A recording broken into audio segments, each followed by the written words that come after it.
এই প্রশ্নটা দেখো, প্রশ্নটা খুবই ইম্পর্টেন্ট এবং প্রশ্নটা খুবই খুবই সহজ, শুধুমাত্র একটা জায়গায় সামান্য একটু কনসেপ্ট আছে, ঠিক আছে। এই প্রশ্নটা কেন ইম্পর্টেন্ট, কারণ এইটা বোর্ডে প্রচুর পরিমাণে আসতে দেখা যায়, এমসিকিউতে তো অহরহ আসে, আবার এইটা ভার্সিটিতেও আসতে দেখা যায়, ঠিক আছে।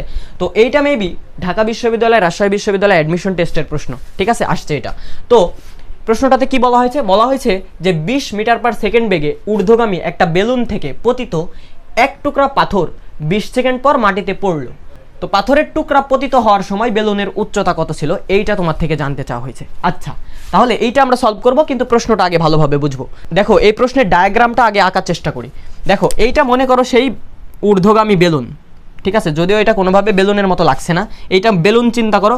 তাহলে এই বেলুনের সাথে মনে করো এক টুকরা পাথর অ্যাডজাস্ট করা আছে, এইটা মনে করো পাথর, স্টোন। আচ্ছা, এই বেলুনটা কি উপরের দিকে উঠছে, ঊর্ধ্বগামী একটা বেলুন, ঠিক আছে, উপরের দিকে উঠছে।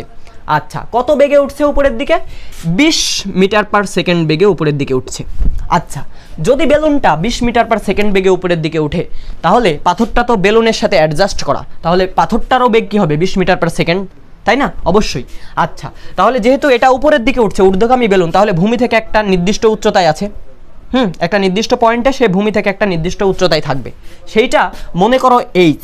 আচ্ছা, এখন এই পয়েন্ট থেকে মনে করো এই বেলুন থেকে পাথরটা মনে করো ছুটে গিয়েছে, কোনোভাবে দুর্ঘটনাবশত ছুটে গিয়েছে, তাহলে মনে করো এই পাথরটা নিচের দিকে পড়ছে, তাই না?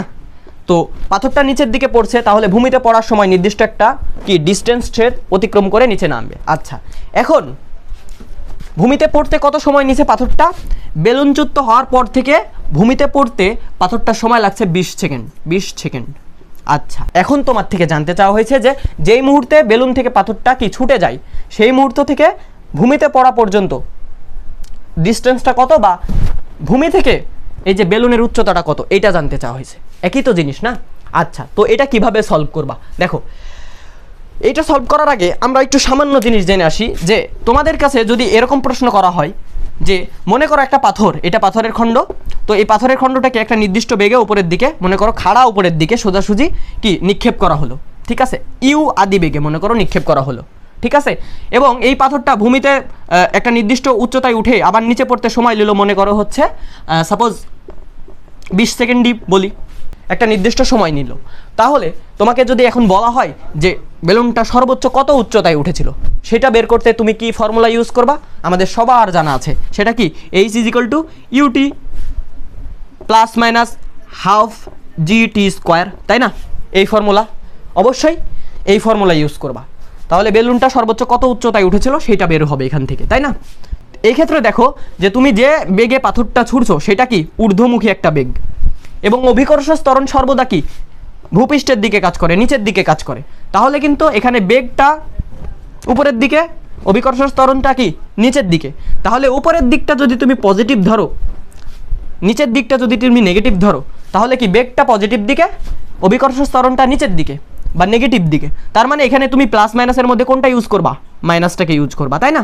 আচ্ছা, তারপরে এখানে ভ্যালুগুলো বসাই দিয়ে তুমি যেটা পাবা সেটাই হচ্ছে বেলুনটা সর্বোচ্চ কত উচ্চতায় উঠেছিল সেইটা, তাই না? তাই না? তো এইটা সহজেই আমরা করতে পারি, কিন্তু এই ক্ষেত্রে একটু কনসেপ্ট আছে। দেখো এক্ষেত্রে দিকের একটু ব্যাপার স্যাপার আছে, কারণ আমরা যখন এই যে ফিজিক্সের এই গতির সমীকরণগুলো ইউজ করি, তো একমাত্রিক এই সকল গতির সমীকরণগুলো ভেক্টর নীতি মেনে চলে। তার মানে তুমি যখন সমীকরণগুলো ইউজ করবা, তখন তোমাকে কি সমীকরণে ব্যবহৃত প্রত্যেকটা টার্মের কি দিকটা বিবেচনায় রাখতে হবে, ঠিক আছে?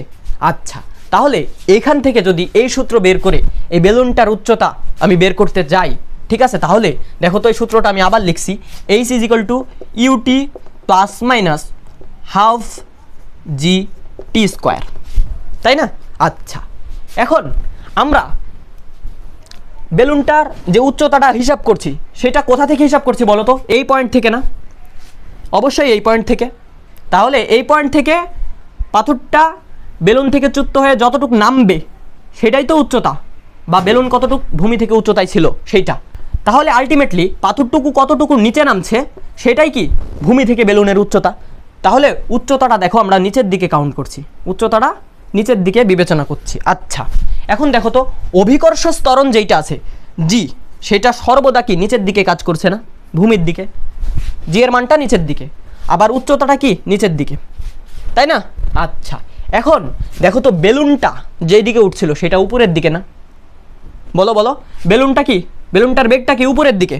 তো যেহেতু বেলুনের বেগ উপরের দিকে, পাথরটা তার সাথে অ্যাডজাস্ট ছিল, তাহলে পাথরের বেগটাও কি উপরের দিকে না?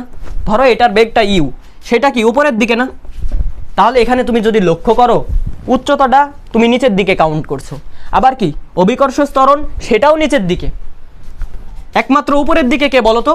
বেলুনটার বেগটা, পাথরটার বেগটা উপরের দিকে, তাই না? অবশ্যই। তাহলে তুমি যদি উপরের দিকটা দেখো, নিচের দিকটা যদি তুমি পজিটিভ ধরো, তাহলে উপরের দিকটা অবশ্যই কিন্তু নেগেটিভ ধরতে হবে। তুমি যে কোনো একটা উপরের দিকটা পজিটিভ ধরে নিচের দিকটা নেগেটিভও ধরতে পারো, কোনো সমস্যা নেই, ঠিক আছে? তাহলে যে কোনো একটা পজিটিভ নেগেটিভ ধরলেই হইলো। আচ্ছা, তাহলে আমি উপরের দিকটা নেগেটিভ ধরছি, নিচের দিকটা পজিটিভ ধরছি। সেক্ষেত্রে এই সমীকরণটা কেমন দাঁড়াচ্ছে দেখো তো, যেহেতু এইচ নিচের দিকে, নিচের দিকটা কি পজিটিভ, তাহলে এর সামনে কি পজিটিভ, পজিটিভ তো সামনে দেওয়া লাগে না। আচ্ছা, এখন ইউটা দেখো তো উপরের দিকে, তার মানে কি বেগটা উপরের দিকে, তাহলে উপরের দিকটা কি নেগেটিভ, সামনে কিন্তু তোমাকে নেগেটিভ সাইন দিতে হবে। আমি একটা সুন্দর করে নেগেটিভ সাইন দিলাম। আচ্ছা, এখন দেখো তো অভিকর্ষ ত্বরণ সেটা কি নিচের দিকে, আর নিচের দিকটা কি পজিটিভ, তো সামনে তো পজিটিভ আছেই, এটা তো বলছি আগেই। আচ্ছা, এখন তাহলে সমীকরণটা কেমন দাঁড়ালো? এই যে এইটা, h is equal to minus ut plus কি হাফ জিটি স্কোয়ার, তাই না? তোমাকে এইভাবে চিন্তা করতেই হবে, দিকের বিষয়টা মাথায় রাখতে হবে, কারণ ওই যে বললাম যে ফিজিক্সের এই একমাত্রিক গতির সমীকরণগুলো ভেক্টর রূপটা মেনে চলে, ঠিক আছে? তাহলে তোমাকে দিকের বিষয়টা অবশ্যই অবশ্যই মাথায় রাখতে হবে। আচ্ছা, এখন যদি তুমি এই সমীকরণে প্রশ্নের ডেটাগুলো বসাই দাও, তাহলে কিন্তু বেলুনটা ভূমি থেকে কত উচ্চতায় ছিল পাথরটা নিচে পড়ার সময়, সেটা কিন্তু সহজে বের হয়ে যাবে। দেখো, মাইনাস ইউ এর মানটা কত? 20। কত বেগে পাথরটা উপরে উঠছিল সেটা 20। পাথরটা নিচে পড়তে কত সময় নিচ্ছে? 20 সেকেন্ড। তাহলে টি এর মানটা কত? 20। ঠিক আছে, আমি এটা মুছাই দিলাম। আচ্ছা, প্লাস হাফ করতে হাফ, জি এর মান কত? 9.8। আর টি এর মানটা কত? টি এর মানটা কত? 20, তারপর কি স্কোয়ার। তো এইটা ক্যালকুলেশন করবা, তাহলে দেখো মাইনাস করতে মাইনাস, এই যে 20 গুণ 20 তার মানে কত? 400।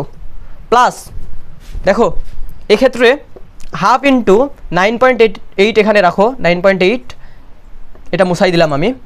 দেখো 20-এর পুরো স্কোয়ার মানে কি? 20 গুণ 20, 400, ঠিক আছে?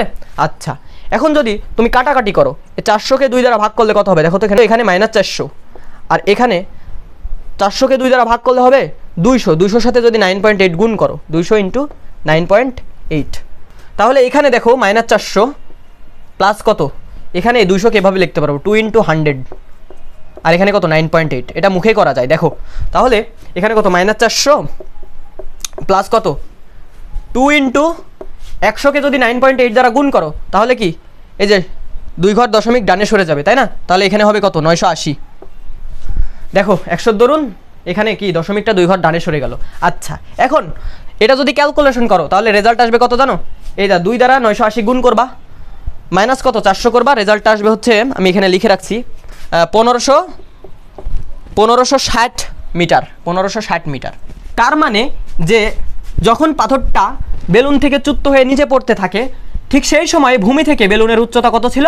1560 মিটার। তাহলে এইভাবে তুমি প্রশ্নটা আসলে সলভ করতে পারবা। এত লেন্দি প্রসেস জাস্ট তোমার বেসিক ক্লিয়ার করার জন্য আমি করাইছি। এটা সহজে শর্টকাটে তুমি মারিয়ে দিতে পারবা, ঠিক আছে? একেবারে ইজি। দেখা হচ্ছে নেক্সট কোনো ভিডিওতে।